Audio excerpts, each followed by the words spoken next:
नमस्कार दोस्तों। तो मैं आज आपके सामने एपिसोड 4 को लेके एक बार फिर से हाजिर हूँ।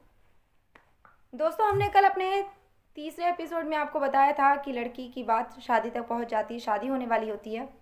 आपको एक बीच में बात बताना भूल गए थे फ्रेंड्स। जब लड़की इंगेजमेंट होती होती लड़की की, तो फिर उस टाइम पे लड़की के पेरेंट्स और लड़की के मौसा जी, लड़के के मामा जी एंड लड़के के ही सगे मौसा जी, इतने 3-4 लोग फैमिली एक साथ होती है। तो लड़की को बुलाया जाता है कि दहेज में क्या क्या देना है। तो आपको बता दें कि लड़के के फादर कहते हैं कि बेटा, अगर तुम गाड़ी लोगी तो तुम्हारे गेट पे भी तुम 4 व्हीलर से जा सकोगी, जिसमें की इज्जत होगी। बट लड़की कहती है कि नहीं, हमें गाड़ी नहीं, हम अपनी गोल्ड की ही चीज़ लेंगे। तो फिर उनको कैश देने के लिए मना कर देती लड़की, और गाड़ी भी। फिर बाकी जो मैरिज होती है तो वो रेडी हो जाते हैं कि ऐसे ऐसे करनी है, बाकी बातें सब क्लियर हो जाती हैं। तो ये ब्रेक हमने जो भूल गए थे आपको बताने के लिए, तो बस वही लिया था। उसके बाद इंगेजमेंट हो जाती है, फिर मैरिज के लिए हमने आपको पूरी स्टोरी बता ही चुके। तो बात जब मैरिज की आई, तो हमने आपको बताया था कि लड़के ने सारी रिस्पॉन्सिबिलिटी अपने आप ली थी। नहीं निभा पाया, लेकिन फिर भी एंड निभाई उसने। और कन्यादान के टाइम, और जब ये हमने आपको ये बात बताना भी भूल गए, सॉरी, कि जब लड़की को बुलाया जाता है तो लड़का, दहेज की जब बात चलती है तो लड़का वहाँ पे नहीं बैठता। कोई बात नहीं, लेकिन लड़की को बुलाया जाता है क्योंकि लड़की अपने घर की लाडली होती है। तो उसके पेरेंट्स उसके बिना पूछे कोई काम नहीं करते हैं। तो फिर उसके बाद जब मैरिज हो जाती है, आपको बता दें कि लड़की की विदाई के बाद, जब कन्यादान के टाइम तो कोई होता ही नहीं है। बट कैसे भी करके उसके ससुर जी कुछ भी नहीं लेके आते। हमारे यहाँ रस्म होती है एक हिंदू में कि जो झोली भरते हैं तो वो अपनी तरफ से कुछ ना कुछ लेके आते हैं। बट यहाँ पे कुछ ऐसा नहीं था। यहाँ पे लड़की वालों ने ही अपने लड़के के फादर को, इट मीन्स लड़की के ससुर को, झोली में डालने के लिए मखाने वगैरह दिए और रुपए दिए। कोई बात नहीं, लड़की की विदाई हो जाती है। लड़की का जो तीसरे दिन होता है वो प्रैक्टिकल होता है फ्रेंड्स।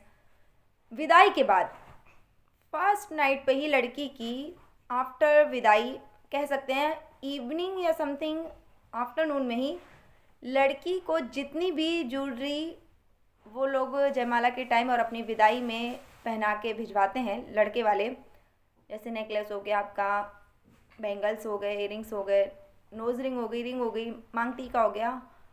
तो ये सारी चीज़ें उनकी सास, लड़की की सास लड़की से उतरवा लेती है आफ्टरनून में ही।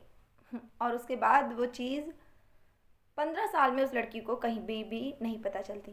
कितनी अजीब बात है ना फ्रेंड्स, की आपको बताने में भी कितना अफसोस के साथ कहना पड़ रहा है कि एक कोई चीज़ तो लड़की के पास रह जानी चाहिए, लेकिन सारी चीज़ लड़की भी दे देती है क्योंकि उसको पता ही नहीं होता कि उसके साथ आगे क्या होने वाला है।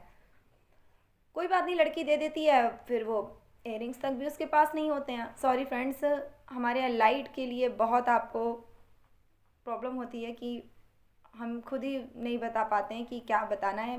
मेरा भी माइंड अपसेट हो जाता है लाइट को, लेकिन क्या करें, मजबूरी है। फ्रेंड्स, आपको बता दें कि चीज़ देने के बाद मॉर्निंग में ही लड़की को सबसे पहले ताने पड़ते हैं कि लड़की के यहाँ से जो कपड़े आते हैं तिलक में या मैरिज में, तो लड़की को कहा जाता है कि ये सारे यूनिफॉर्म जैसे कपड़े हैं। जबकि लड़की की थिंकिंग ऐसी कोई भी पसंद नहीं थी जो कभी भी किसी ने देखी हो तो उसको रिजेक्ट किया हो। और वो तो सिटी के रहने वाले थे। बट फिर भी लड़की को जलील किया जाता है कि सारे कपड़े, सारी साड़ियाँ स्कूल जैसी यूनिफॉर्म है, स्कूल जैसे कलर हैं।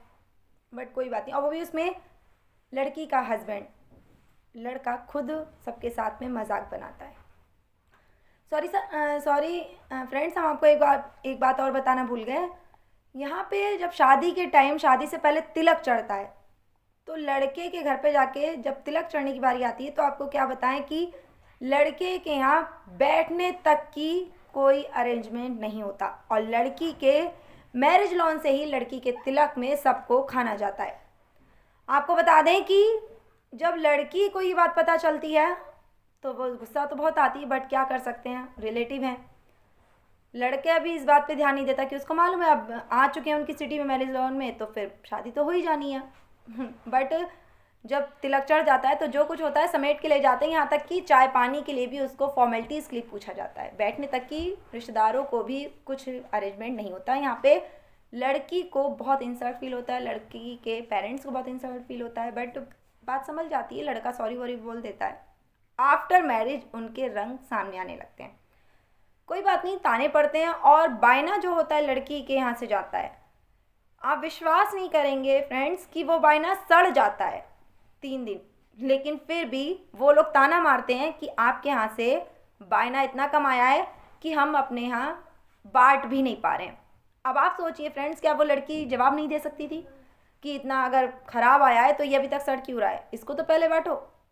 या जब स्कूल की यूनिफॉर्म के लिए उसके बताए जा रहे थे उसके दिए हुए कपड़े, उसके पेरेंट्स की तरफ से दिए हुए कपड़े, तो फिर आपको बता दें तब लड़की नहीं बोल सकती थी, लेकिन लड़की ने स्टार्टिंग से चुप, कहते नहीं है कि हद कम से कम आप ट्रू के लिए तो बोलिए। हाँ ठीक है, अगर आप किसी बड़े को जवाब नहीं देना चाहते हैं तो वो एक जवाब बात एक अलग रही। सिंपल सा है क्वेश्चन कि अगर हमें किसी ने ये कहा कि शिवानी तुम ब्लैक नहीं येलो शर्ट पहनी हो, तो एटलीस्ट हम उसको हंस के ये तो बोल सकते हैं, अरे भाई क्या हम ब्लैक की शर्ट तो पहने, येलो थोड़ी ना पहने हुए। बट लड़की के पेरेंट्स ने एक ही बात सिखाई थी कि अपने से बड़े को, सीनियर को कभी जवाब मत देना।